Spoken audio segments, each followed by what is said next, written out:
All right, right back here, I got the carb taken apart. This is where the slow RPM, low speed circuit sucks in air. And watch this hole on the right on the carb.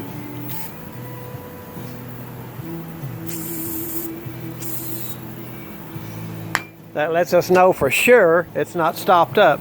That's what stops up the circuit from there to there, and it continues on out that pinhole right there. I can't do it on the phone really, but what you do is you spray that again, but take your finger and cover up this slow jet hole or pilot jet, whatever you want to call it, and you'll see your liquid squirt out this little hole. If you're getting that, you've already won half the battle. And it's best by far to soak the carburetor body in carb cleaner. This is about 50 bucks at the auto parts store, and it works very good. Because those passages get like a corroded water pipe or a bad artery where the walls of it on the outside build up and get them a little smaller, a little smaller, a little smaller.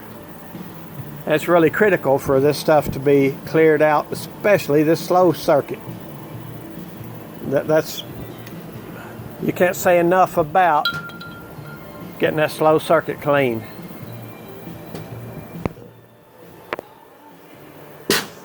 Here's the slow jet. I mean, that big hole there ain't the actual through hole size. There you go, you can see all the way to it right there. So you can see my finger on the other side all the way to it. This one looks good. This bike only has 1,700 miles on it, but it's an 07, therefore, yeah, the rubber on it's dead. So, you know, this is a basic carb kit, usually all you need. New gasket, new float, needle, and seat. These seats right here are very, very bad about that O-ring right there. Seals the gasoline off. When it comes in from your fuel line, it goes in there. Then the needle and seat and the floats control the fuel coming in or not.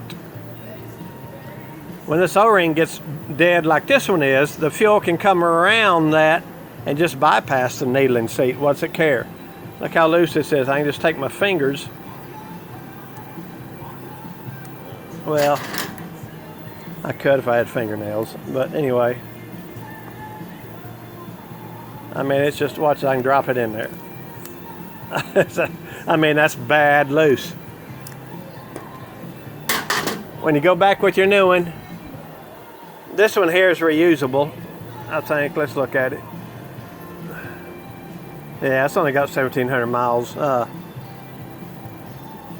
Normally, I prefer getting a kit and replacing this stuff. Why? Because if you don't, you're going to take the carb off about 3 times to get it right. So, you know, you can get a kit like this for next to nothing on eBay and just fix it and make it right. Make it good for another 10 years. That's that. That's real critical, having that O-ring fit. I usually put a little bit of grease around the O-ring or just spit on it and then push it in. You got to be a little careful or you can cut the O-ring trying to put it in there. And here's the accelerator pump, and it's got a rubber O-ring on it that goes there. That's the air cut off. It's all straightforward. I mean, there's nothing to it. There's the main jet. It goes on this like that. It goes onto the needle jet here. I'll put that out. I'll take that out in a minute so I can clean it, but that's what you're looking at mainly, is a good needle and seat, a good O-ring on the seat, a good O-ring on the seat, good bowl gasket. Clean, very clean slow jet.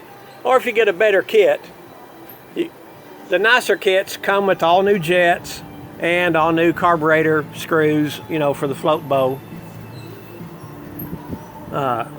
These diaphragms right here, if they've got the slightest pinhole, crack, anything in them, they're not going to work. So just replace it. Some of them are braided together on the bottom. I've had one break off and it sucks air past it right here. This one is replaceable. On some of them you have to buy this whole assembly here, less the needle. And on some of them you can replace just the diaphragm, and Yamaha done it right because you can replace just that. You can replace this seat. Some of them are pressed in to where you got to replace the carb body when it goes bad. But that's pretty much it. That's your big issues that I see that people miss. You got to clean your jets. Just soak your carburetor. Get you some cleaner. Don't be a tightwad. Drop this baby in there and let it soak for about an hour. If you let it soak too far, some of the metal compositions, the carburetor will turn black on you. So with the carburetor body, you can't really just throw it in there and forget about it. Now with your brass, you can throw that in there for two days if you want to, whatever. You know, I've got some over there now that's been in there, I guess, a week. That's just all brass. That's going on a Roll Star 1300, that VMAX motor, the V4 with 4 carbs. Anyway, here's the needle. Here's the slow speed air fuel mixture screw I took out. I drilled out the plug on top of it, took it out. It always goes like that, the spring, then the washer, then the rubber. A little trick to getting it out, usually you take those out and these two pieces stay down in it. You take this little pick and just shove it down in there and twist it about a half a turn. Lean it back and pull it right up, and usually both come right out on that for you. And these screws, I've got a hammer impactor, I can do it, but I normally just take a chisel, my little chisel, to loosen them up. Oftentimes they're really tight. But that's it. I'll do one more video on verifying the accelerator pump's working, it's got to work, and verifying you've got the diaphragm in there correct and it's working.